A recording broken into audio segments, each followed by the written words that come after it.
Salut à tous et bienvenue dans Débat Foot Marseille sur Football Club de Marseille, l'émission au fighting spirit irlandais assez impressionnant. Au programme de cette émission, on va parler forcément de Jacques-Henri Hérault, oui, qui s'est exprimé longuement dans plusieurs médias. On en parlera dans le gros débat. On parlera également de Dimitri Payet qu'on annonce du côté de West Ham. Voilà un petit retour à West Ham pour Dimitri Payet. On en parlera dans le petit débat en fin d'émission. Il y aura également l'avant-match OM Angers, les paris, tout ça avec qui? Avec Jean-Charles qui est avec nous. Salut Ben. Salut Jean-Charles. Ça va très bien, merci. Avec un invité spécial, on a la chance d'accueillir ici Monsieur Hérault qui est avec nous.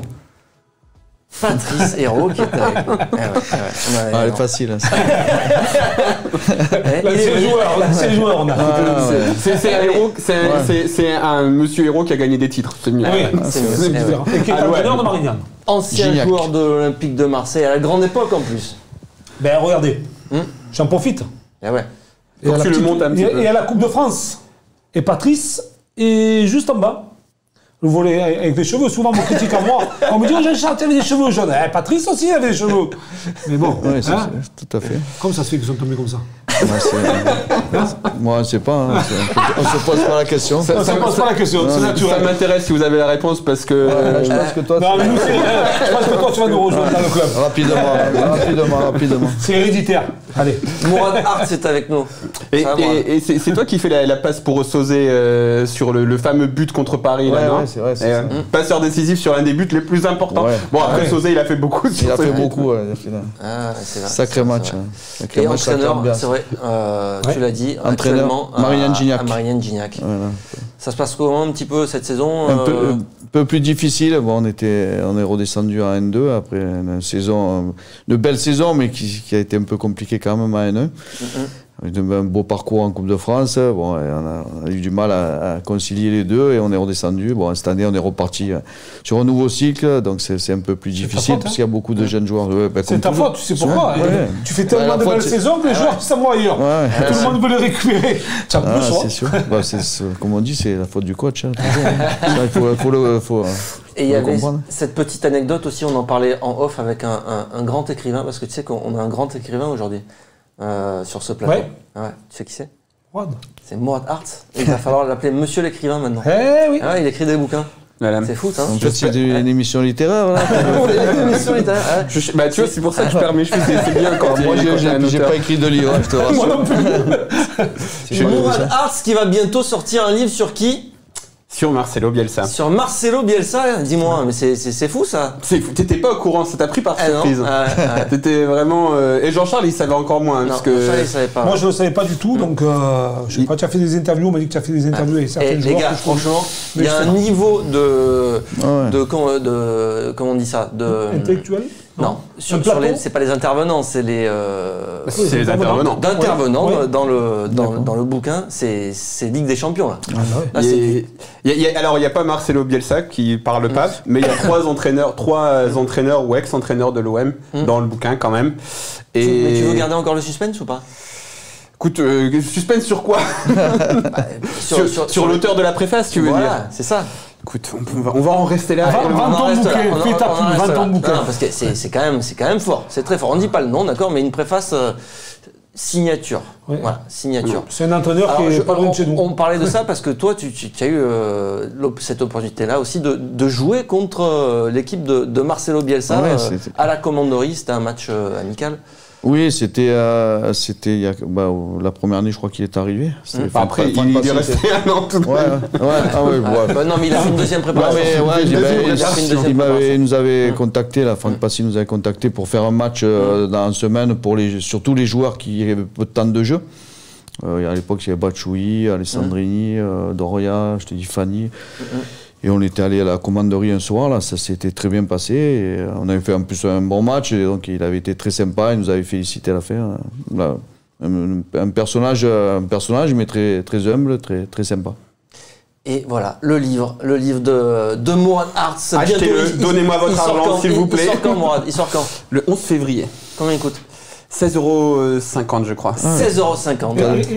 C'est donné. Il s'appelle comment ce livre? Il s'appelle Bielsa OM, enquête sur une relation passionnelle. Voilà, c'est 1 an de Marcelo Bielsa décortiqué par Mourad Arts et ça sort donc, redis-le, le 11 février. Le 11 Mais on en février. reparlera On en reparlera. Un beau cadeau de Saint-Valentin. Spécial. Voilà. Voilà le beau cadeau de Saint-Valentin. Ce plan comme ça, Je t'aide un peu là. c'est l'amour et tout, tu vois. Donc c'est l'amour, Bielsa, les supporters et voilà, tu montres à ta femme, tu dis, regarde, l'amour, c'est le plus bel l'amour. Bon, on en fera gagner quand même. On en fera gagner quelques-uns, non? C'est possible, mais si l'auteur accepte de revenir sur ce plateau, je suis pas sûr. D'accord. Ok. Vos femmes vont demander un diamant et nous on demandera un livre. Voilà. Allez, vous le savez aussi, si on atteint les 50 000 abonnés, qu'est-ce qui se passe? On vous offre 2 abonnements à l'Olympique de Marseille en virage la saison prochaine et on rajoutera d'autres choses si on est qualifié en Ligue des Champions. Allez, c'est dit. Voilà, on rajoutera un pack Ligue des Champions. Ouais, c'est gros. Je l'annonce. Un pack Ligue des Champions. C'est généreux. Ça coûte combien un pack Ligue des Champions? Je m'avance un peu trop là. On a les moyens ou pas? Je sais plus, je crois si tu arrives à 50 000, tu auras un peu plus de moyens. Bon, ouais, il faut, mais c'est beau quand même. Et surtout, on n'est pas Ligue des Champions. Je veux pas qu'on se porte la poisse parce qu'il y a un match déjà qui arrive et il va falloir le gagner, messieurs. Allez, on en parle tout de suite. C'est OM Angers. OM Angers. L'émission qui commence après un quart d'heure. Eh oui, mais quand même, il faut parler des choses sérieuses, importantes de la vie. Pas que le football dans la vie, mais en fait, on n'a parlé que football quand même. On peut parler d'autres choses si vous voulez. Vous voulez parler cinéma? Ryan est allé voir un super film, 1917, c'est ça Ryan? Ouais, c'est ça. Ouais. Et c'était bien ou pas? C'était incroyable. Voilà, incroyable. Bon, et sinon, samedi, il y a OM Angers. Voilà. OM Angers, alors avant de rentrer dans le vif du sujet, on va faire un petit point, petit point sur le classement. L'Olympique de Marseille est toujours deuxième au classement. Angers est 10e et Marseille a quand même une certaine avance sur les poursuivants pour les places sur le podium, notamment 9 points sur Nantes, 10 points sur Lille et 5 points sur Rennes. Voilà, je fais un peu tout ça dans le désordre, mais il y a quand même 9 points sur le 4e. Oui. Voilà, donc il y a cette avance-là sur la Ligue des Champions.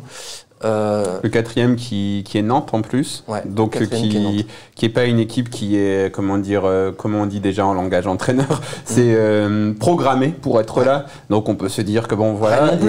Rennes non plus. Rennes non plus et Lille un peu plus. Et Lille qui est un peu plus un gros match contre le PSG ce week-end. Donc on peut se dire que logiquement ils vont prendre des points. Donc l'OM serait bien inspiré d'avoir un bon résultat ce week-end. Vous attendez à quel match, messieurs? Patrice, tu t'attends à quel match de l'Olympique de Marseille?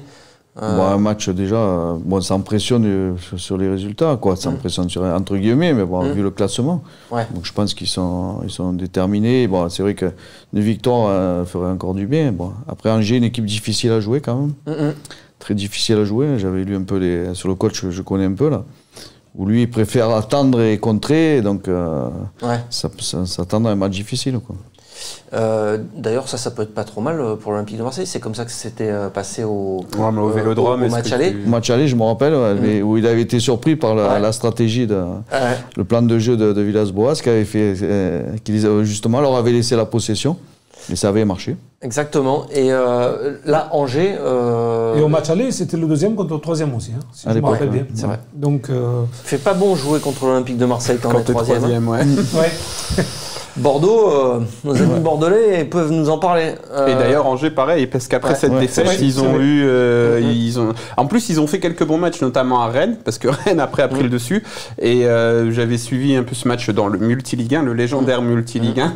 Et Angers avait fait plus que jeu égal, mais ils avaient perdu. Bon là, ils se sont un petit peu relancés parce après l'OM, ils ont été sur une série de mauvais résultats. Mais Angers est un club qui doit beaucoup à Stéphane Moulin, qui apporte une stabilité, un sérieux, etc. On voit que les joueurs qui l'intègrent dedans, ils savent, on voit qu'il y a une structure forte dans ce club. Il y a une continuité, en fait, il n'y a pas trop de mouvements. Si, il y a beaucoup de mouvements par contre. Il n'y a pas trop de mouvements. Quand je dis pas trop de mouvements, c'est vraiment les joueurs qui explosent, qui s'en vont en chaque fin de saison. Mais sinon, Moulin garde ses structures, Le directeur sportif, ça ne bouge pas, la direction ne bouge pas, le centre de formation, c'est toujours bien structuré aussi. Donc, il y a une grosse continuité dans ce club. Et puis tout ça, c'est prévu aussi de recruter des joueurs, même s'ils explosent, ils essaient de les garder quand même au moins 2 saisons. Et puis tout ça, c'est calculé à l'avance, donc ils ne sont pas non plus... Il y avait eu le cas de Pépé, qui était du côté d'Angers. Il y a eu Flavien-Té qui est parti à Rennes cet été. Non, il y a eu quelques-uns qui étaient... Après, là, il y avait Haït Nouri qui était pas mal, mais qui s'est blessé. Très, très beau joueur. Un gros choc, il me semble, aérien. C'est la promesse, non? C'était dans le multi-ligue 1, saison... La mâchoire, oui. Donc voilà, malheureux. Et lui, il y avait de grandes chances qu'il parte en Angleterre pour très très cher. Donc malheureusement, il s'est blessé, malheureusement pour lui, pour sa carrière. Mais voilà, en tout cas, on sait ce que c'est Angers. Et puis il y a aussi le truc, des fois, il récupère des joueurs moyens de Ligue 1. Tu te dis, bon, bah voilà, lui c'est moyen. Et puis il arrive à les relancer. On pense notamment à Lioui, l'attaquant. Bon, c'est pas dingue non plus, mais c'est quelqu'un qui fait une saison très correcte. Tube aussi de Nîmes. C'est ce que bon, ils ont dévalisé Nîmes, grosso modo. Ils ont pris tous les fans contre Nîmes et ça leur refait une structure. Donc voilà, Angers, c'est pas un adversaire facile à jouer. Et Angers n'est pas dans une très bonne passe non plus. Bon, alors c'est le début de l'année, mais il reste sur 2 défaites consécutives. 2 défaites consécutives en Ligue 1 et même pour l'Olympique de Marseille, à domicile face à Angers, les 2 dernières saisons, par contre, les 2 dernières rencontres à domicile contre Angers, pour l'OM, c'est 2 matchs nuls. La saison dernière 2-2 et la saison d'avant 1 partout. C'est ce qu'on disait, c'est jamais facile de jouer contre Angers. Ouais. Notamment, même à domicile. Mais tu disais que l'OM jouerait peut-être sans pression, c'est vrai. Je pense à une équipe en confiance aussi de l'Olympique de Marseille, mais il faudrait quand même pas gâcher non plus un joker, parce que quand on voit après les matchs de l'Olympique de Marseille, il va y avoir des déplacements. Oui, non, mais quand je dis sans pression, ça ne veut pas dire qu'ils ne sont pas motivés et déterminés à gagner le match. Non, bien sûr. Non, mais bon, après, on connaît la pression à Marseille du stade Vélodrome selon les résultats, selon les périodes qu'on a vécues. Là, je pense qu'ils sont sur une bonne dynamique. Il y a un état d'esprit qu'il n'y a pas eu depuis très longtemps, je pense même, au niveau de l'équipe, qui est la base, du football quand même. Et là, on les sent quand même sereins. Bon, il y a des joueurs qui sont en pleine, comme on parlait de Payet, qui est quand même le joueur déterminant, je pense, aujourd'hui, par sa sérénité, sa présence, sa qualité aussi. Donc c'est sûr que le match ne sera pas facile, mais bon, je pense que le coach aussi a dû analyser certaines choses et c'est très bien. Donc voilà. L'Olympique de Marseille va affronter ensuite aura des déplacements un peu compliqués. Donc ce joker-là, ce que je disais, c'est qu'il ne faut pas le griller maintenant. S'il faut en griller un, c'est pas à domicile contre Angers, quoi. Surtout ce qui ne rend pas la match facile, c'est qu'il y a des absents. Oui. Et notamment Payet, qui ne sera pas là samedi soir. Donc c'est quand même le meneur de jeu, c'est celui qui fait souvent la différence et qui donne les bons ballons de but et qui a marqué les dernières rencontres. Donc voilà, après il va falloir se méfier un petit peu de tout ça. L'OM sans Payet, c'est quand même un OM diminué. Même s'il y a d'autres éléments qui sont capables de le suppléer, mais c'est quand même pas. Et il n'y a pas que Payet, t'as aussi Camara qui est pas là. Camara et Bounassar sont également. En fait, c'est les 2 qui avaient été suspendus pendant les 4 matchs. Exact. Où on a vu des mauvais résultats. 2 matchs Camara et 4 matchs Payet. Et tu avais Alvaro en plus à ce moment-là qui était aussi blessé. Et là, c'est ça ça a coïncidé avec la série de matchs où l'OM n'a pas gagné. Donc, méfiance à ça, c'est peut-être le seul petit doute qu'il peut avoir dans les têtes des joueurs de l'équipe et surtout de Villas-Boas, c'est ces absences-là. Parce que sinon, comme dit Patou, c'est vrai que il n'y a aucun doute aujourd'hui. Il y a ça, il y a quand même aussi comment tu vas jouer, parce que comme on l'a rappelé, quand tu joues chez eux, tu peux te permettre de dire on leur laisse le ballon et nous on va les contrer. Là, si tu au Vélodrome, c'est plus difficile de faire ça et après. Donc le match peut devenir, Villas-Boas on parle souvent, il dit un match de transition c'est pas bon pour nous, et surtout quand t'as pas Camara au milieu, parce que Strootman il fait le boulot, mais quand ça part vite, quand il faut vite colmater avec des mecs comme Sadat Tube ou Pereira Lage qui peut se projeter aussi, et Fulgini, ce genre de mecs qui peuvent aller vite. Attention au danger. Après, logiquement, l'OM est meilleur et on espère tous que Villas-Boas va trouver la parade, parce que là il a 2 trucs. Comment je fais pour prendre cette équipe d'Angers qui donc préfère ne pas avoir le ballon à domicile, costaud, hein. voilà, qui est costaud, et comment je fais sans Camara et Payet qui aurait pu être important. Donc il va y avoir, ça va pas être un match facile, mais ça peut être un match intéressant et on espère que Villas-Boas. Alors comment jouer sans Payet C'est ce que j'allais te dire. Ça laisse quand même 2 hommes de couloir à changer, parce que Sarr, bon, ça on peut le considérer comme un joueur de couloir. Oui. Et Payet est un joueur de couloir aussi, puisqu'il démarre côté gauche, même s'il rentre souvent dans l'axe. Donc qui on met du coup pour pallier ces 2 absences? Il va avoir Radonjic d'un côté. Ça c'est certain. Et un Lopez ou un Germain de l'autre. Ça va être peut-être l'interrogation de Villas-Boas, ou Germain ou le petit Lopez. Je pense que Radonjic va jouer titulaire. Ouais, donc il a marqué en plus le dernier match. Lui, donc, il va jouer, c'est clair. Voilà, après la question, comment articuler après, c'est une question de placement sur le terrain, c'est obligatoirement que sur le côté. Entre Lopez et Germain sur un côté, c'est 2 joueurs qui ne sont pas faits pour jouer. Ouais, pas fait pour jouer sur le côté, mais bon, après il y a peut-être Kawi aussi, hein. Tu es capable de jouer sur un côté. Il n'a pas trop joué quand même. Non, mais c'est un joueur de côté. Tu verrais plutôt qui, du coup? Sur un côté, je pense plus Valère quand même, parce que Lopez est plus un joueur au milieu qui a de l'activité. Mais bon, après peut-être qu'il va réorganiser son équipe autrement. Voilà, il va s'adapter. Je pense que dans les périodes comme ça, au contraire, ça permet à des joueurs qui jouent moins d'avoir du temps de jeu, c'est dans la dynamique du groupe et il va. Moi, je pense qu'il va peut-être adapter son système. Ça s'était passé comment sans Payet? Pas très bien, mais après. Mais c'était pas la même période aussi. Toi, comment en toute modestie, comment tu t'y prendrais si tu étais dans la peau de Villas-Boas et que tu devais faire face à une équipe qui va peut-être t'attendre bloc bas et qu'il te manque Payet et Camara? Quelles idées tu essaierais de mettre en place ou comment tu te dirais? Enfin, je sais pas, est-ce que tu aurais des idées un petit peu, un schéma où tu te dis, il faudrait passer par là, il faudrait faire ça? C'est sûr que quand on joue une équipe qui joue bloc bas comme ça, passer par là, c'est compliqué. Donc il faut essayer de passer par les côtés, être plus patient sur la préparation. Après, il y a des joueurs quand même comme Valère qui peut être dans l'axe aussi et qu'en passant par les côtés sur des centres, après, ça va être surtout là-dessus où il est très dangereux aussi. Peut-être 2 attaquants comme ça permettrait de mettre plus de... Quand c'est bloc bas, il est difficile de passer par l'axe. Donc en passant par les côtés, c'est... Pas systématiquement, c'est beaucoup de centres et Valère, on sait que là-dessus, c'est peut-être un joueur dans son jeu aérien parce que le timing, il sent bien les coups. Ça peut être intéressant avec, bien sûr, avec Benedetto qui est un très super joueur. Donc les deux, après il faut trouver les joueurs qui vont être capables de centrer. Parce que Radonjic, il centre quand il veut aussi des fois, parce qu'il percute beaucoup, mais il aime bien rentrer, frapper. Après ça, je pense que le coach a dû... C'est pas trop son jeu de centrer. Mais bon, quand il est côté droit, après c'est la semaine, je pense qu'on parle si c'est dans cette organisation-là. Sakai est quand même capable de centrer. En fait, il fait souvent des centres forts à ras de terre. Mais il est capable de mettre des centres de.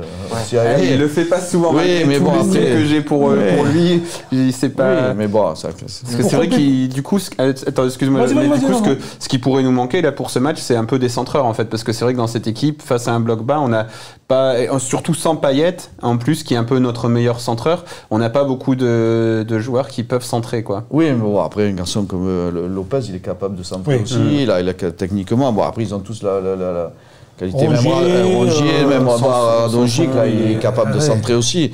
Après, après le match, je pense que c'est pour aller dans le sens de Patou, c'est aussi le 4-4-2 parce qu'on peut jouer mieux en losange.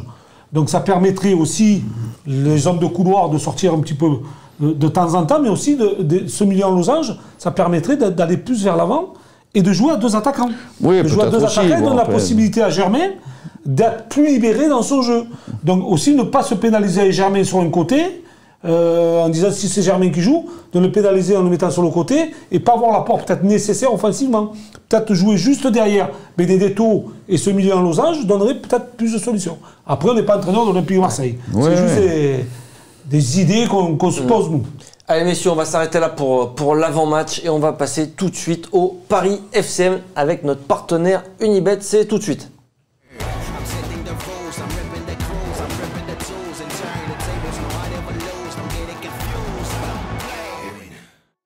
Les paris Unibet avec Mourad Arts cette semaine. C'est plutôt tes paris cette semaine. Hein. C'est plutôt les paris BNFCM. Moi, c'est que vous ne donnez pas de bons paris alors. Ton pari sécure. Si, d'habitude. C'est vrai, de temps en temps. De temps en temps. Bon, pariez pas et cassez pas votre PEL, les gars. Ouais. Ton pari sécure, Mourad Arts, c'est quoi? Non, l'écrivain. C'est quoi? Alors, je me suis penché, j'ai réfléchi par la fenêtre, j'ai vu une légère brume et j'ai pensé que l'OM allait s'imposer dans ce match. Et donc, la cote était pas trop mal, c'était un 1,72. Donc, la victoire de l'OM, c'est plutôt bien payé parce que je crois qu'Unibet a peur de nos absents. Ça va pas être facile. Donc c'est pas un pari sécure comme quand des fois on voit qu'il y a deux défenses qui prennent beaucoup de buts, on met les deux équipes marquent. Mais là, je pense qu'on est plus sur un... Je suis pas sûr que les deux équipes marquent, mais la victoire de l'OM, bon, je la sens quand même et j'ai confiance dans cette équipe. Ton pari fou, l'écrivain, cette semaine, c'est quoi? Alors, mon pari fou, il me semble que c'était plutôt le tien, encore une fois, de pari fou. Hein, c'est pas moi qui l'ai choisi, il faut dire la vérité à nos viewers. C'est donc Angers marque en premier et l'OM s'impose finalement. Parce que ça veut dire que les deux équipes gagnent. C'est 10 la cote, donc c'est pas mal. C'est une cote à 10 et c'est un scénario qui peut... C'est quand même un gros pari. Qui est déjà arrivé. Qui est déjà arrivé, exactement. Exactement. Allez, on passe au combiné du week-end. Le combiné, c'est les concurrents de l'Olympique de Marseille pour les places européennes. On va aussi dire que quand moi je voulais mettre Lille PSG, mais t'as dit non, la cote elle est pas assez basse, donc on met pas Lille PSG. On veut aussi gagner de l'argent. Faut dire la vérité, on doit la vérité à nous. Mais quand tu paries, tu vas pas parier sur une cote à 1,05. Bah tu gagnes 0,5 centimes. Ouais, d'accord. Alors, le combiné du week-end qui va s'afficher. Ouais. C'est le tien, Mourad Arts. Lyon-Toulouse. Tu as choisi? Bah Lyon parce que Toulouse, bon, c'est dur quoi. Et on a vu là, ils ont perdu Toulouse contre Brest et pourtant on pensait au choc psychologique. Toulouse a fait un très bon match, un très bon début de match. Ils mènent 2-1 il me semble et puis d'un seul coup tout s'écroule et ça se termine à combien cette histoire? 4-2 ou 5-2? 5-2. Ouais, avec des goalassons incroyables de Charbonnier qui avait pas mis un but, il a mis une volée mais ça tombe le plus beau but du championnat. Et Charbonnier a marqué. Ouais, et il y en a un autre, il y a un autre but là, une frappe extraordinaire de 30 mètres aussi. Bon, ça me fait un peu de la peine parce que Toulouse c'est pas très loin de Marseille. Donc victoire de Lyon, c'est les petits matchs de Rudy Garcia, généralement ça passe. Voilà. Nice-Rennes. Nice-Rennes, match nul parce que Rennes, je suis pas super convaincu par cette équipe rennaise. Hein. Ils ont des bons résultats, c'est plutôt pas mal. Mais dans le jeu, j'ai vu encore Nîmes-Rennes il y a pas très longtemps. Et bon, Rennes s'impose et Nîmes n'avait pas fait grand-chose, mais c'est pas fou. Nice, il y a un moment, il va falloir qu'ils se reprennent. Nice, c'est pas fou non plus. Il y a un peu des excès d'individualisme dans cette équipe, mais bon, à domicile, match nul, ça me paraît pas fou. Et enfin, Nantes-Bordeaux. Nantes-Bordeaux, match nul aussi. Donc ça, c'est toi qui as choisi ce match-là. Même si c'est un match plutôt difficile à prédire parce que Nantes, c'est un peu une équipe qui ressemble un peu à Rennes. C'est sérieux, t'as un bon coach qui sait ce qu'il fait, mais c'est pas football champagne quoi. Et t'as Bordeaux qui est en grande difficulté, qui a peut-être qui va se relancer un jour. Voilà, se relancer. Pas contre nous, je vous en supplie, parce qu'on va jouer contre eux dans pas longtemps. Ça fait 42 ans. Eux qui se relancent ce ils vont pas se relancer. Et puis c'est un petit derby Nantes-Bordeaux. Bon, peut-être que Bordeaux va montrer un peu de répondant. Et vous le savez, si vous voulez gagner de l'argent chaque week-end, la cote sur ces pénaltys pour Lyon. L'Olympique de Marseille et son président, surtout, qui s'est exprimé cette semaine. Et oui. Tu vois un peu comment il assume pas ses paris. Quoi ? Il met tout sur moi. C'est toi. C'est pas vrai. Moi, je voulais parier sur un match nul de Lille face à. Il a voulu te faire comme ça. PSG. Et lui, il voulait pas. Moi, je vois Lille encore. Faire un match nul. En plus. On bat son pari. Voilà, ça serait bien pour nous. On reviendrait peut-être. Oui. Ça pourrait relancer le championnat.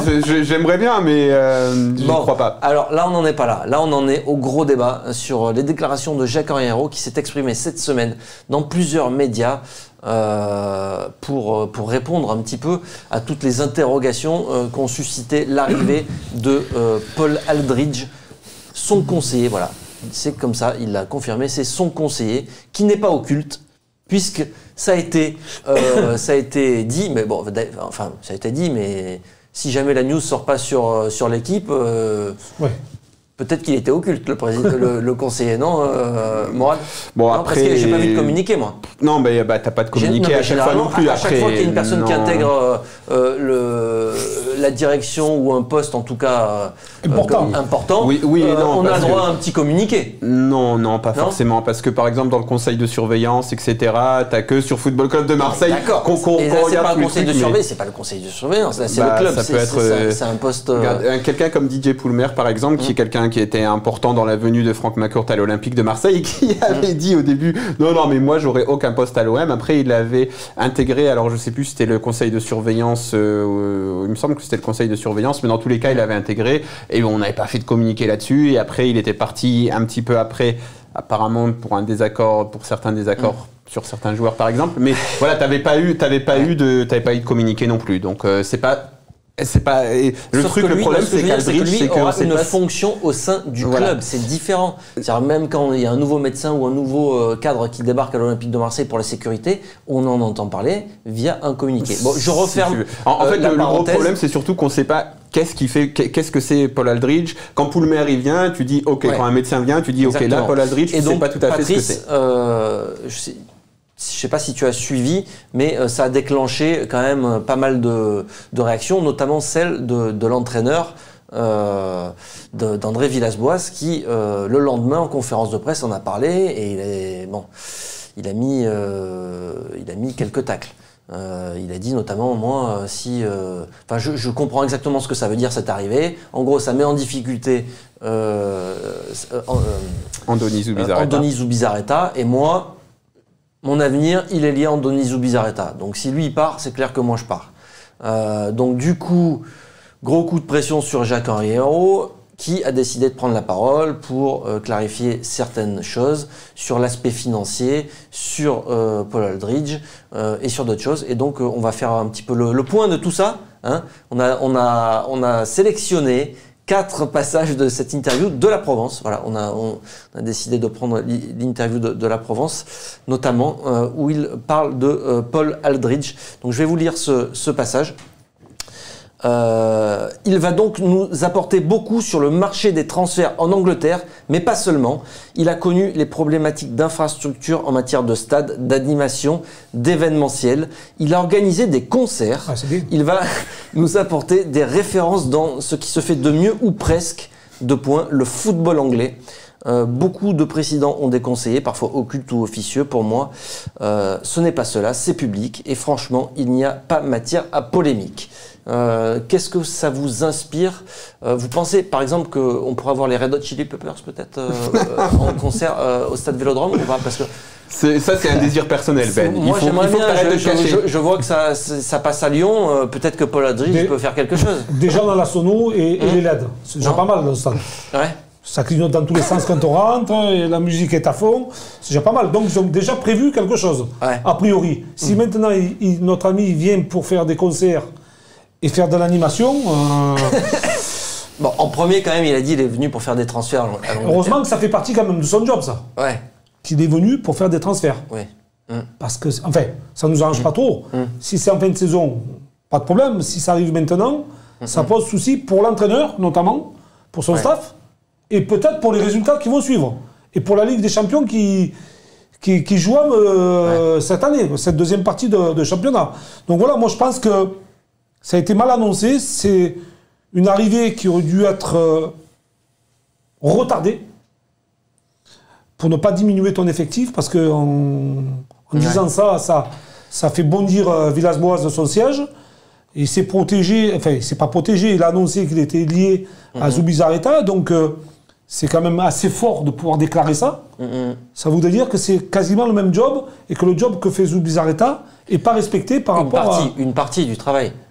Pas tout le travail de directeur sportif. Il n'a pas une casquette de directeur sportif. Non, mais c'est lui qui doit transférer les joueurs. En fait, je ne sais pas ce que ça veut dire, en fait. Toi, en tant que aussi entraîneur, la réaction de Villas-Boas, tu l'as trouvé comment par rapport à ça? Après, c'est difficile, parce que moi, je ne connais pas tous les tenants, les aboutissants, tout ce qui s'est passé avant, parce que voilà, c'est lui qui a réagi comme ça. Après, il a été peut-être... Je sais pas, je pense qu'il aurait dû attendre un peu avant parce qu'il n'avait pas eu... Il a réagi à chaud, tu veux dire? Ouais, il a réagi à chaud, peut-être, il aurait dû... Bon, après, comme je dis, peut-être qu'il savait des choses, qu'il y a eu des choses que nous, on ne sait pas, voilà ce qui s'est passé. Après, l'arrivée d'Aldridge, bon, comme il dit, les transferts, ça peut être aussi dans le sens inverse. S'il y a la Ligue des Champions, ça peut amener autre chose parce qu'il a un réseau. A priori, c'est plutôt pour le sens des... Ouais, mais a priori, mais bon, pour l'instant, on n'a pas de... Y a pas de pour l'instant, personne n'est parti, personne... Voilà. Donc, c'est peut-être pour le futur, pareil, comme il le disait, par rapport au stade, par rapport à beaucoup de choses. C'est vrai que le football anglais, il y a beaucoup d'avance sur nous, beaucoup plus de moyens aussi, c'est clair. Mais bon, il y a des choses à améliorer. Tu penses que ça peut être intéressant, toi, pour le club Je pense que si Aldridge arrive, c'est pas pour... c'est justement pour faire évoluer encore le club. Après... évoluer dans quel sens? Parce que là, tous les niveaux. Non, mais je veux dire, aujourd'hui en France, comme on disait, par rapport à l'étranger, on est en retard de beaucoup de choses. On a beaucoup moins de moyens, c'est sûr, que l'Angleterre. On a financier, quoi. Oui, non, mais bon, après, sur les structures, tout ce qui a été dit dans le communiqué, je pense que bon, c'est quelqu'un qui a l'habitude. Bon, on rigolait sur les concerts, mais bon, ça fait partie. Oui, non, mais de la vie du Stade Vélodrome, il y a beaucoup de choses qui peuvent amener d'autres moyens. Est-ce que c'est pas juste de l'enfumage, ça, en fait? Dire il vient pour après, faire des concerts, il vient pour un peu la fan expérience, et en fait, il vient juste liquider l'effectif, quoi. Moi, je trouve qu'il est venu au moment. Mais alors, quel est l'intérêt? Ça veut dire que le club a vidé l'effectif, donc il n'y a pas d'ambition, il n'y a pas... Parce que tu es mal financièrement. Financièrement, ça a été dit aussi. Bon, je sais pas. Après, bon. Et en grande difficulté. Mourad, comment tu vois les choses? Moi, je comprends pas pourquoi. André Villas-Boas, d'accord. Donc, il a dit lui-même, je suis quelqu'un d'émotif, etc. Et puis, il a voulu mettre fin au truc. Je pense que c'est bien Je pense que Jacques-Henri Hérault a voulu mettre fin aussi à cette polémique, qu'on aille au bout de la saison, etc. Mais après. Quand même pas nous prendre pour des jambons, quoi. Il y a un moment, s'il est juste venu gentiment comme ça pour aider Andoni Zubizarreta, parce que derrière Jacques-Henri Hérault remet des couches en disant voilà, je suis venu, il est juste là, il va nous aider, nous apporter quelques trucs. Je pense qu'André Villas-Boas, il aurait dit si c'est à la fin de la saison, comme Jacques-Henri Hérault essaie de nous le faire comprendre, à un moment, Villas-Boas, il se serait dit, bon, bah, tu vois, ça ne lui aurait pas touché profondément. Après, on me dit, maintenant, il est venu pour organiser des concerts, très bien. Après, on a quand même, quand l'OM a récupéré l'exploitation du Vélodrome, ils ont aussi récupéré l'équipe qui faisait l'exploitation du Vélodrome pour Arema. Bon, ça s'est pas passé de manière aussi douce, apparemment, selon certains échos que j'ai eus. Il y a certaines choses qui sont un peu... Bon, voilà quoi, on sait que quand cette équipe dirigeante récupère une équipe de salariés, c'est pas toujours dans la douceur. Bon, voilà, mais dans tous les cas, ils ont récupéré cette équipe-là. Cette équipe-là qui a notamment fait venir il y a pas très longtemps les Rolling Stones, par exemple. C'est pas mal les Rolling Stones quand tu fais venir, même si les Beatles sont meilleurs, mais c'est pas grave. Mais c'est pas mal déjà, tu vois. Tu tapes quand même, c'est quand même des gens qui ont une certaine compétence. Donc là, que tu me dis oui, machin. Je comprends pas en fait pourquoi ça aurait touché au plus profond de son âme Villas-Boas si lui il était simplement venu juste pour aider à vendre des joueurs en fin de saison, et si ça avait touché certaines personnes au club, s'il était juste là pour filer un coup de main grosso modo. Ouais. Donc bon, je pense que Jacques-Henri Hérault, ce qu'il a voulu faire, c'est éteindre l'incendie et dire on passe à la suite, mais on entendra reparler de cette histoire en fin de saison à mon avis, et à mon avis aussi André Villas-Boas a bien fait de l'ouvrir, parce que tu aurais pu peut-être perdre... Moi, cette histoire-là, le truc officiel, je le crois pas. Je l'avale pas. Et à mon avis, il y a autre chose. Et il a bien fait de l'ouvrir parce que là, c'est plus difficile de vendre des joueurs. Ouais, on aurait pu lui vendre un joueur. Et peut-être que là, du coup, il va faire attention, peut-être Hérault. Je pense que s'il n'avait pas réagi aussi rapidement, je pense qu'on aurait perdu quelques joueurs d'ici le 30. Dans toutes les interviews qu'il a données, là, ça fait pas partie de nos sélections, de nos extraits, mais il a répété à plusieurs reprises que s'il y avait quand même une grosse offre, il n'y aurait pas de départ sauf grosse offre. Ouais, donc diminution de ton effectif et de ta qualité de jeu. Voilà, tu peux perdre éventuellement n'importe qui. voilà, dans cet effectif-là. Non, pas n'importe qui. Les grosses offres. Voilà. Oui, la date de... Ceux qui nous écoutent, c'est pas n'importe qui. Non, d'accord. Les grosses offres, on va pas la donner à Sarr. C'est jusqu'à quand? On va la donner à Payet. C'est jusqu'à quand exactement? Au 31. Même l'Angleterre? Ouais, même l'Angleterre. Ouais, nous, 31 janvier. Oui, non, mais des fois, des pays qui... Oui, ouais, donc je crois tout le monde est à vendre. S'il y a une grosse offre, tu peux perdre. La grosse offre, tu vas la voir sur Payet, tu vas la voir sur Camara, voilà, sur des joueurs comme ça. Sur Sanson. Oui. Mais l'Olympique de Marseille est dans une situation financière catastrophique et ça va être notamment la deuxième citation. Et ça, il faut le prendre en considération. Parce que quand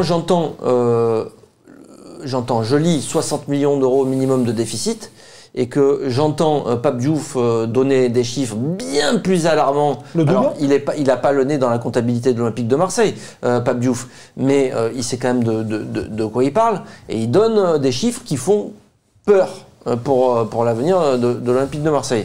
Il parle de 120 millions d'euros quand même. Donc, bon. Sur l'aspect financier, je vous cite Monsieur Hérault. La situation est connue. On a bouclé une première phase dans notre projet qui s'est caractérisée par des investissements massifs pour relancer le club et le structurer. Il y avait beaucoup à faire. Je redis à quel point tous les supporters de l'OM devraient se réjouir de la façon dont Franck McCourt a vécu son rôle de propriétaire et a investi de façon aussi importante. Rappelons-nous de la situation dans laquelle était ce club à l'été 2016. Alors on est de retour à 2016, c'est pas mal. Non mais c'est bien parce que tout ce qu'il dit, c'est vrai que Franck McCourt a mis beaucoup d'argent, donc ça on l'a documenté sur Football Club de Marseille, enfin 250 millions d'euros minimum, et il y a encore eu des augmentations de capital en mars, après c'est cette série d'articles que j'avais fait sur les finances de l'Olympique de Marseille. Les 300 millions quasiment, non? 300 millions, et il a annoncé 300 millions. Voilà, donc tu as déjà eu au moins 250 millions d'euros investis dans le club, et après tu as eu le rachat, et après tu as encore eu une augmentation de capital. Donc Franck McCourt a vraiment mis de l'argent. Mais par contre, tu te retrouves comme en 2016 avec des énormes déficits, des énormes problèmes, les capitaux propres, tu sais, les fameux capitaux propres dont on parlait la semaine dernière, c'est-à-dire que l'argent qui est en effet dans le club, qui devient inférieur à ton capital social, etc. Et là, ça s'est passé pendant toutes les années. Sauf que là, tu peux pas le faire non plus. Tu peux plus remettre de l'argent, c'est-à-dire que tu peux plus refournir tes capitaux propres. Et donc, en fait, tu te retrouves à nouveau dans une situation financière désastreuse. Et ça, donc c'est vrai que Franck McCourt a mis de l'argent, mais par contre, t'es dans la même situation qu'en 2016. Ouais. On va pas reprocher à notre cher... Oui, parce qu'en 2016, on était dans une situation catastrophique qui a conduit MLD à vendre le club. Aujourd'hui, on est où? On est dans le même cas. Dans une situation catastrophique, dans une situation qui va peut-être... Alors là, je mets vraiment des guillemets. C'est une hypothèse. C'est une hypothèse. Mais elle a incité aussi Franck McCourt potentiellement à vendre le club, même si Hérault a redit que c'était pas du tout son intention. Mais McCourt, c'est pas le Qatar. Il y a pas, tu vois, le chéquier illimité. Lui, il va pas s'amuser à faire des chèques de 80 millions d'euros tous les ans. Mais de toute manière, en plus, tu peux pas le faire. Il peut pas le faire. Mais par la loi, légalement. Non mais après, tu aurais pu passer par un chemin. Il y a une chose aussi, j'entends beaucoup de gens parler de ça sur Twitter, d'éminents spécialistes. Effectivement, tu n'as pas le droit par rapport au fair play financier. Mais par contre, tu es obligé de le faire par rapport à quoi? Par rapport à la loi française. Tu es obligé, tu peux pas avoir des déficits. Et même par rapport, comment s'appelle l'organisme à la DNCG. Tu es obligé d'apporter ne serait-ce qu'au moins des garanties. Alors, voilà, tu t'apportes des garanties. Ça, les garanties, McCourt, il peut les apporter. C'est pas... Et puis la DNCG, mais pas plusieurs années consécutives que des garanties. Margarita, elle faisait des chèques aussi. Non, Margarita, elle faisait des chèques et elle apportait des garanties aussi. Elle apportait des garanties qu'elle allait avoir des ventes. Mais elle faisait des chèques. Donc après, peut-être que le fair play financier, à un moment donné, tu vas devoir te dire, bon, mais écoute, moi, il faut que le club survive aussi. Non, mais moi, je pense qu'il faut revenir au début. Quand McCourt a repris le club, il a racheté le club, il a dit, moi, je dois investir 300 millions d'euros dans ce club-là. Même pas, il a dit au début 200 millions au niveau des transferts. Entre 200 et 300 sur 2-3 ans, c'est bien ça. Mais moi, si je reviens du début, je me pose la véritable question, parce qu'on est comme en 2016, mais l'argent, il est passé où et comment il a été utilisé? Donc, les responsables, c'est ceux qui l'ont utilisé. C'est-à-dire que le premier responsable pour moi, c'est M. Hérault. C'est quand même lui qui a eu des papiers devant lui et qui a signé les contrats des joueurs et qui a signé les transferts des joueurs et qui a signé les salaires des joueurs. Il a bien été d'accord. Et je ne reviens pas sur Rudy Garcia, qui l'a fait prolonger et à qui on va donner des millions d'euros une nouvelle fois pour qu'il s'en aille. Donc là, on nous rejette le bébé dans les bras en nous disant oui, mais on ne peut plus, on est obligé de vendre. Non, il fallait réfléchir avant. C'est-à-dire qu'il fallait revenir au début et se dire je ne prends pas un joueur à telle somme et à tel salaire qu'on ne pourra pas revendre à un tel âge qui ne peut pas repartir dans un club qui pourrait le racheter. Moi, je pense que la première des choses, c'était surtout de faire ça, de savoir comment investir et comment revendre par derrière. Là, c'est plus le cas. Là, on ne revend plus personne avec des salaires monstrueux. Qui va nous prendre des salaires des joueurs à 500 000 euros par mois? Lequel club va nous prendre des salaires? Donc, mais c'est bien lui. Le responsable, c'est lui, je m'excuse. Il faut qu'à un moment donné, il puisse le reconnaître et dire aux gens, oui, j'ai fait des erreurs. Ça arrive à tout le monde de faire des erreurs. Après, c'est facile de dire, oui, on est dans l'obligation de prendre une personne qui va nous vendre des joueurs à l'étranger, notamment en Angleterre. Il faut arrêter, moi ça me fatigue ça. Ça me fatigue, sincèrement. Quand tu entends ces chiffres de déficit et tout, d'année après année, tu penses que ça t'inquiète toi pour l'OM, où tu te dis, bon, il y a quand même une base de joueurs dans cet effectif-là qui peut permettre, via des transferts, de remettre le club à flot après l'OM a toujours... c'est vrai qu'il y a eu une période de l'histoire de la D2, mais bon, il y a quand même... on a connu ça, l'OM. Voilà. Ouais. Et, mais bon, l'OM est quand même un club qui je veux dire, qui attire quand même, qui draine beaucoup de choses derrière, en Europe, c'est quand même... faut se rendre compte des choses, quoi. Déjà, on parle en France, mais c'est quand même quelque chose, l'OM. Donc, je ne suis pas inquiet par rapport à ça. Après, la gestion, c'est vrai que c'est bon, il y a ce qui se passe là aujourd'hui. Bon, après, s'il faut vendre, je pense qu'ils vendront. Hein. Après, c'est pas... mais à un moment donné, l'important, c'est de ne pas avoir de problème financier aussi. Même s'il y a eu des erreurs, peut-être, comme tu dis, mais bon, l'important, c'est que... Tu es obligé de les payer. Donc là, aujourd'hui... Après, il ne faut pas tirer sur les entraîneurs qui sont passés auparavant, sur les joueurs qui sont venus. Je ne vais pas parler du cas Sertic, mais on l'a embauché, Sertic. Il prend son salaire, mais il a raison de prendre son salaire. Il n'a rien demandé, le gars est devenu, il a dit je veux ça. On lui a donné. Moi, si demain on me dit je te donne 10 000 euros par mois, je ne vais pas dire Benjamin, non, je ne les veux pas.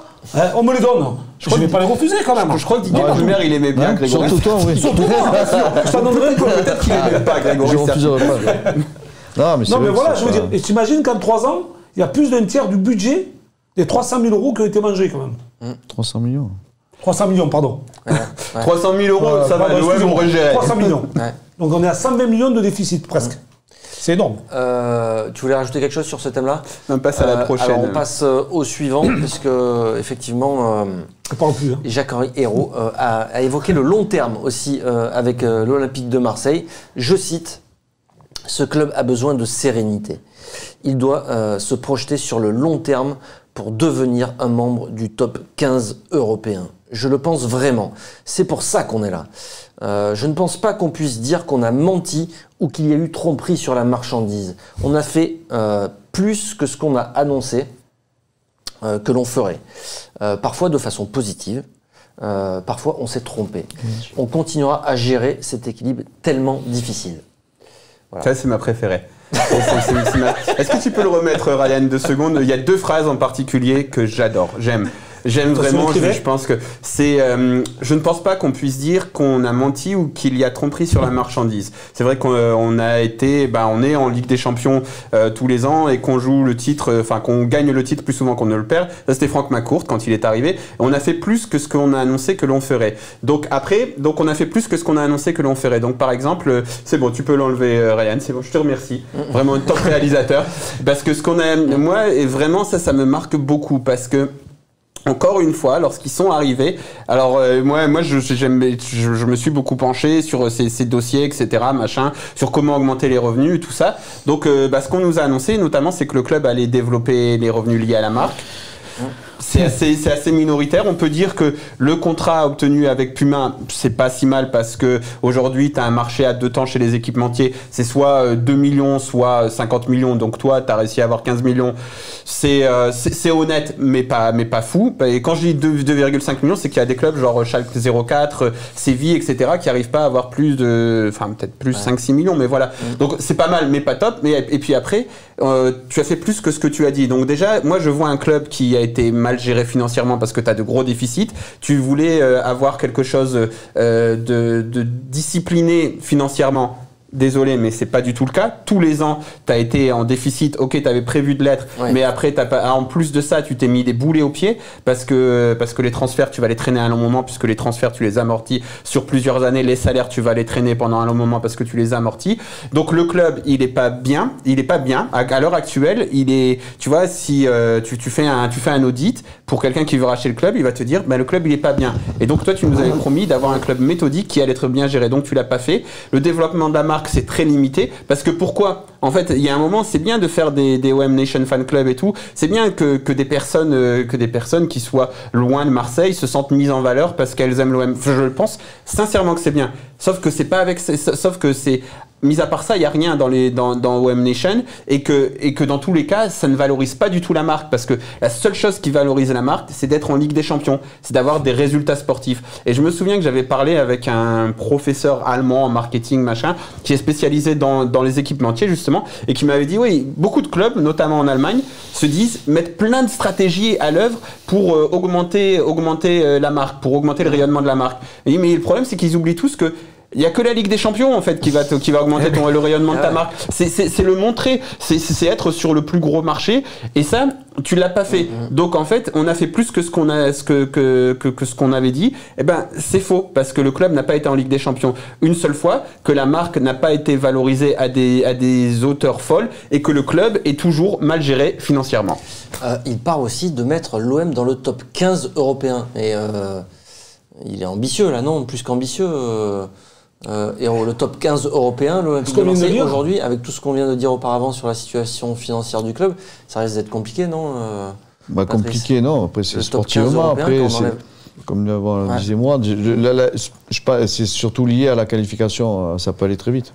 Ouais. Si l'OM est qualifié en Champions League, ça va vite. Il faudrait des années de Champions League pour construire un effectif. Oui, mais bon, déjà il y aurait enclenché quelque chose qui peut, parce que bon, ça peut aller vite. Hein. Mais le top 15 européen, quand on enlève les 4 ou 5 clubs anglais, les 3 en Espagne. Non mais tu vois, c'est là aussi parce que Patrice a raison. C'est vrai que ça peut aller vite. Sauf que après, il faut y retourner en Ligue des Champions pour entrer durablement. Pendant 4-5 ans, tous les ans. Oui, mais déjà d'y aller une fois, je pense déjà pour y aller chaque année, il faut être dans les 3 premiers français. Donc ça basculerait de suite parce que ça attirerait d'autres joueurs, peut-être manne financière. Tu vois, c'est là où en fait, le problème c'est que vu que financièrement t'es à la rue, et ben si tu vas en Ligue des Champions l'an prochain, peut-être que tu n'auras pas les moyens d'y retourner l'année d'après parce que tu vas faire un one shot. Si c'est pour faire un one shot pour aller en Ligue des Champions, à tous les niveaux ça sert pas à grand chose parce que tu vas pas avoir une équipe pour faire quoi que ce soit dans cette compétition. Tu vas avoir un petit peu d'argent pour parce que je dis ça sert à rien, ça sert pas à rien parce que peut-être que l'an prochain tu vas pouvoir être à l'équilibre financier. Sauf que si tu finis 10e, ça va, voilà, c'est là où ça va pas te servir parce que pour être dans le top 15 européen, il faut être solide financièrement, aller en Ligue des Champions très fréquemment et l'un va avec l'autre. Non mais un championnat quand même, tu peux finir chaque année pour te qualifier. Imagine que tu perds Sanson par exemple et que tu les remplaces par des joueurs.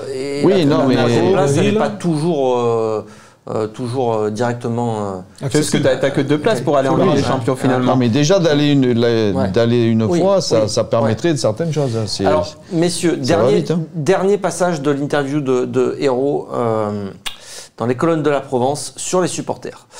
Alors la question, il y a 2 choses distinctes, le dialogue avec les responsables de groupe et le ressenti, voilà, donc on lui parle du ressenti de l'ensemble des supporters à son encontre. Oui, mais il faut faire la part des choses. Si vous étiez avec moi dans Marseille, vous seriez surpris du nombre de supporters qui me disent des choses extrêmement positives et m'encouragent à continuer. Ils sont très nombreux et c'est pour ça qu'il faut faire la part des choses. La vie réelle, ce n'est pas les réseaux sociaux, ce n'est pas Twitter où je suis effaré du niveau de violence et de déchaînement de haine qu'il peut y avoir au quotidien. Voilà.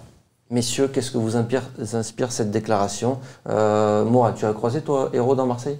Non, je l'invite à venir manger un kebab à la Plaine avec toi. Il y a un bon falafel. C'est bien beau de dire ça, mais il est en conflit perpétuel avec les supporters. Alors après, de dire de vouloir calmer la situation, je veux bien le comprendre. Ouais, c'est normal. Ce qui est logique. C'est logique. Ce qui est logique, d'essayer de mettre les joueurs, le club dans les meilleures conditions. Ça, je le comprends. Maintenant, comme dit Mourad, moi, j'aimerais bien le voir. J'ai jamais entendu dire, pourtant, je connais un petit peu de monde dans Marseille, qui m'ont dit, j'ai rencontré Jacques-Henri Hérault promener à tel endroit, ou dans un restaurant, ou peut-être à Villamadi, à Cassis, ou peut-être, je ne sais pas, à l'Intercontinental. Oui, c'est fort possible. Mais dans les rues de Marseille, je ne peux pas dire que je l'ai déjà rencontré. Ouais. Je l'ai même simplement croisé au Vélodrome quand je travaillais au MTV. Mais croisé, hein. Simplement, priorité, et vas-y, passe, quoi. Voilà. Donc, je doute beaucoup qu'il puisse se vanter de dire qu'il est souvent dans les rues de Marseille. Bon, là, il y a un retour au Vélodrome, on terminera là-dessus. Vous pensez que cette mini-crise interne, qui a un peu... est-ce que ça peut jouer sur ce match? Juste un petit truc, parce que donc, comme on l'a dit la dernière fois, les menaces de mort sur Twitter, c'est d'une idiotie sans nom, et il faut surtout pas faire ça. Mais par contre, ça me fait beaucoup rire quand même, parce que c'est la deuxième fois que Jacques-Henri Hérault, il dit oui, Twitter c'est beaucoup de violence et tout, machin. Bon, après, c'est un petit peu lui qui a été sur ce terrain-là au départ, et c'est un petit peu lui aussi qui se vantait d'être dans le top 20 européen des clubs sur les réseaux sociaux, etc. Donc, il y a toujours deux faces à un truc, hein, tu vois, il n'y a pas que le côté... Juste pour répondre à Mourad, au MTV s'est arrêté pour faire que des réseaux sociaux. Ah oui. Donc, oui, c'est ça. C'était Donc voilà, s'il y a plus au MTV aujourd'hui, c'est parce que l'OM a voulu jouer avec les... Enfin, jouer.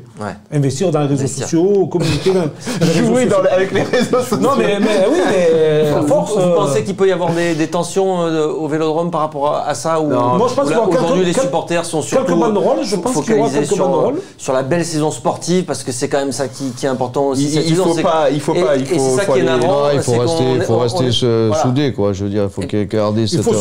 Suivre l'équipe qui est aujourd'hui, bon, l'équipe elle est pour rien, elle a vécu des moments difficiles, je pense que là c'est très bien ce moment, donc il faut les soutenir encore plus et justement pas partir dans ça c'est un autre débat qui, je pense pas qu'aujourd'hui ça soit le moment.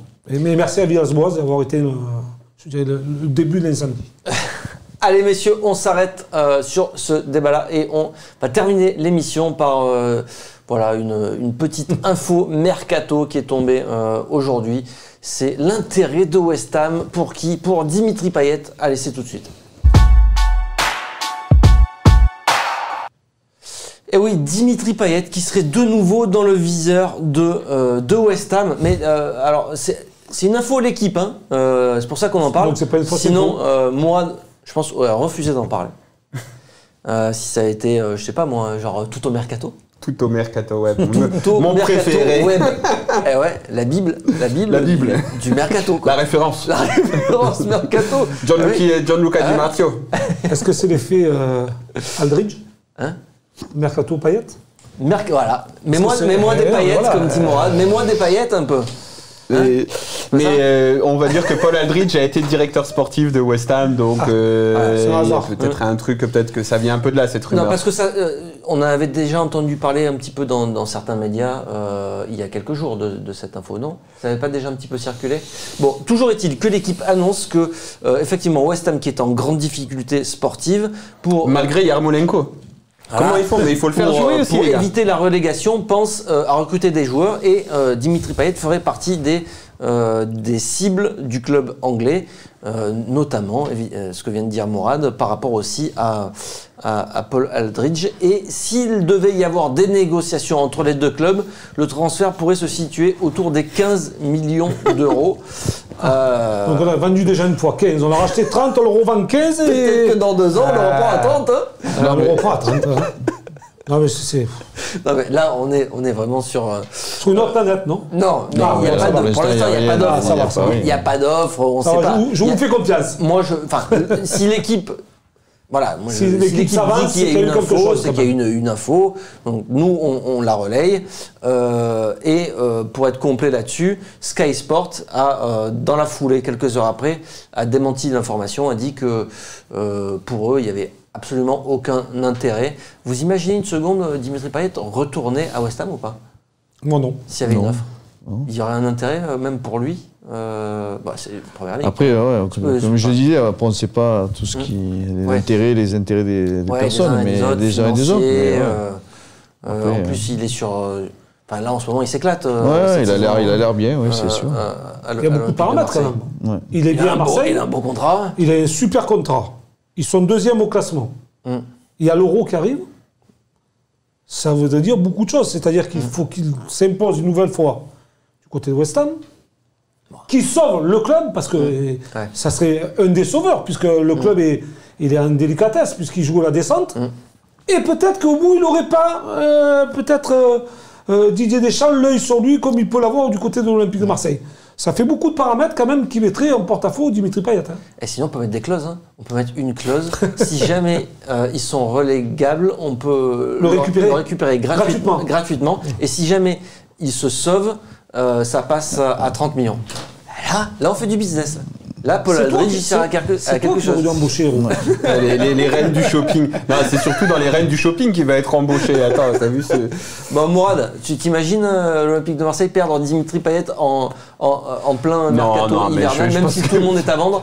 Et pourquoi pas? Il a dit tout le monde est à vendre s'il y a une grosse offre. Après tu vends Dimitri Payet. 15 millions, c'est une grosse offre. Il a 32, 33, Dimitri. Non, mais la grosse offre, il faut voir ce que ça veut dire aussi. Il n'a pas défini le... Mais 15 millions, c'est une grosse offre ou pas pour Dimitri Payet? Je sais pas. Après, c'est la grosse offre, c'est le club qui... C'est eux qui décident à le niveau de... Pour nous, ça peut être une petite offre, pour lui, ça peut être une grosse offre, c'est vrai. Je pense que tu vends Dimitri Payet à André Villas-Boas s'il arrive en conférence de presse avec une mitraillette. Je pense que c'est pas possible. Pire que ça, tu peux pas lui faire. Non, pire que ça, c'est ça. Pire que ça, tu peux pas lui faire. T'enlèves Payet, c'est le joueur le plus important de ton équipe. Donc, tu lui vends Dimitri Payet. Alors, même si financièrement, tu peux te dire, c'est vrai que est-ce qu'il va te refaire une saison comme ça l'année prochaine? Est-ce qu'il fallait lui filer un contrat de 175 ans sur le lycée, etc. Bon, tu peux te poser des questions, mais ça, c'est intéressant parce que sportivement, ça serait le pire truc, mais économiquement, ça serait la meilleure chose pour le club. Bienvenue à l'Olympique de Marseille. Non, mais c'est vrai. Parce que tu économises le plus gros salaire du club avec Kevin Strootman, un contrat à long terme, et tu récupères du cash en plus. C'est un piège. C'est un piège, ça. C'est dingue quand même. Mais c'est un piège, ça. Donc la tentation pour les dirigeants ou même pour McCourt. Tu récupères pas de cash par contre. Si tu vends 15 millions. Bah non, c'est l'amortissement du transfert sur les 3 prochaines années. Et c'est les 3 ans qu'il reste. Donc, en tout cas, ce qui lui reste 3 ans, non, il lui reste 2 ans. C'était 5 ans et demi, il me semble, Payet. Ouais, ok, donc si tu le vends 15 millions, tu récupères. Donc on vend ou on vend pas Dimitri Payet? Moi, je ne le vendrai pas. Non, mais moi, c'est certain, je ne toucherai pas l'effectif. Allez, messieurs, on va juste finir sur une dernière news. C'est Florent Thauvin qui va peut-être reprendre la course effective vraiment sur terrain, parce qu'avant ça, il s'entraînait sur un tapis. Vous avez dit fin du mois, non? Ouais. Donc là, il va reprendre la course. C'est un premier pas pour un retour de Thauvin. Ça va être une bonne nouvelle, non? Pour retrouver un Florent Thauvin. Je pense que pour la fin de saison, ça va être le Joker plus, quoi. Parce que c'est un super joueur. Combien de temps il va lui falloir, à ton avis, pour retrouver un peu des sensations? Si là, il reprend... les sensations, après, ça peut aller vite, mais bon, ça va vite. Après, c'est un jeune joueur quand même. Je pense qu'il a été bien soigné, il est bien suivi. Donc, après, le temps je pense qu'il va rapidement se remettre dans le bain. En plus, si l'équipe continue à tourner, il rentre dans une équipe qui tourne bien. Donc, voilà, de suite, ça va être le plus. Et au niveau physique, il faut lui refaire faire une vraie préparation complète? Oui, là, c'est quoi? Oui. Et donc, c'est combien de temps? Là, de toute façon, il a déjà dû avoir quelque chose à se préparer un petit peu, mais après, en un mois, un mois et demi, il va être... Mars. S'il reprend à courir, après, ça dépend ce que veut dire. Aujourd'hui, j'ai pas suivi ce que veut dire vraiment. Là, s'il reprend juste à trottiner, s'il reprend une course normale... Après, ça va dépendre. Voilà. Après, c'est surtout à partir du moment où il va pouvoir s'entraîner normalement. Tu penses que si jamais il reprend juste la course, il lui faut encore un mois et demi? Ah oui, s'il a rien fait. Combien, 6 mois? Ouais, s'il a rien fait pendant 5 mois. Il s'est entretenu, on le voyait, il faisait un peu de muscu. Non, mais là, après, ça dépend vraiment si. Voilà, non, mais ça dépend. Voilà, non, mais si là, sur sa reprise, il est guéri, quoi. S'il reprend, même s'il va pas reprendre peut-être de suite le ballon, mais s'il commence à courir normalement, sans avoir rien, ça peut aller vite aussi. Il s'est déjà entretenu, comme tu disais. Donc après, voilà, je pense qu'aujourd'hui, avec le suivi médical. Le minimum, tu verrais quoi, toi? Le délai le plus court. Ben, si c'est prêt, bon, j'ai pas suivi, comme je te disais, si physiquement il s'est préparé quand même un petit peu avant de courir sur le terrain, comme on dit, parce qu'il a peut-être couru sur le tapis. Ouais, il l'a fait. Voilà, il a fait ça. Oui, mais il l'a fait, non, mais dans des conditions pour pas fragiliser sa blessure. Ça lui permettait d'avoir. C'est depuis début janvier qu'il court sur tapis, et oui, forcément, il va pas. Je pense qu'il va se donner 15 jours, 3 semaines pour aller évoluer sans toucher le ballon, sans rentrer. Après, ça peut aller vite. Il y a beaucoup de paramètres, pas tout. Tu le sais. Oui, il y a beaucoup de paramètres. Remettre les chaussures. Voilà, je pense que pour les terrains, les appuis, se mettre sur les pointes, se mettre en vitesse, les sauts, il y a un tas de... Et je touche du bois pour lui parce que je me languis qu'il revienne rapidement. Ouais. Mais j'espère qu'il n'y aura pas de... Parce qu'on ne sait pas ce qui peut se passer. Quand tu retrouves le terrain, on ne sait pas. Oui. La reprise, il y a toujours des surprises, de bonnes, de mauvaises. Moi, je souhaite qu'il reprenne rapidement, mais je pense qu'il faudra un bon mois. C'est-à-dire que pour être à son top, il va falloir compter au mois de mars, quoi. Ouais. Je pense. Ouais, après, physiquement, je pense que, comme je te dis, c'est un jeune joueur qui a une grosse capacité. Non, mais après, tu as toujours les craintes, tu sais pas tout. Tu sais quand il essaie de reprendre. Non, mais après, quand il va reprendre, il peut vite s'adapter parce que, voilà, après, c'est quand même un joueur qui peut être le bon joker. Allez, on va s'arrêter là-dessus. Merci messieurs, merci Mourad, merci Patrice, tu reviens quand tu veux. Merci à vous, ça a été un grand plaisir. Quand Jean-Charles m'invitera, parce qu'il ne m'a jamais invité. En fait. je tenais à le dire, je le rappelais à peu près une cinquantaine de fois. Une cinquantaine de fois. Il a fallu qu'il y ait des problèmes avec Hérault pour... Non, je plaisante. C'est parce qu'il n'était pas disponible. Ouais, une bonne fin de saison avec Marignane Gignac. MGFC, le MGFC. Et puis on va aussi rappeler, voilà, 50 000 abonnés, vous abonnez, on vous fait gagner 2 places. 2 places, qui est 2 places. 2 abonnements pour la saison prochaine. Et on rappelle aussi le bouquin de Mourad Arts sur Marcelo Bielsa qui va bientôt sortir en janvier, le 11 février, donc pas en janvier du tout. Le 11 février, c'est pour la Saint-Valentin. T'as vu ce qu'il a dit ? Non. Combien était? J'ai 33 000 et quelques. Il a dit, bon, je vais attendre un peu encore. Pour gagner. Tu sais que ça va super vite. Ah oui.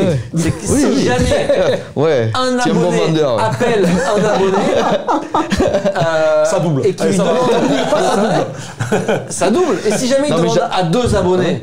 Non mais j'attends que tu donnes la deuxième offre parce que tu as dit il y aura peut-être autre chose aussi. Pour ça, je sais pas. J'attends de savoir exactement. Non mais je le mets tout de suite. Non mais ça dépend pas de moi. Ça dépend de l'OM. Dès qu'on est qualifié en Ligue des Champions, boum, on rajoute le pack Ligue des Champions. Ah ouais. C'est cadeau. 50 000, il faut y aller là. Faut appeler les gens. Ah, donc, mets le bouton. On a même mis un bouton abonnez-vous. Il est où? Il est là. Abonne-toi. Abonne-toi. Qui m'a courte. Allez. Ah oui. Franck, tu peux t'abonner. Mets-le à côté. Mets-le à côté. Voilà. Abonne-toi. Abonne-toi. Abonne-toi. Abonne-toi. Arrêtons cette émission, s'il vous plaît. Allez, merci à tous. Merci. À très bientôt sur Football Club de Marseille. Ciao, ciao.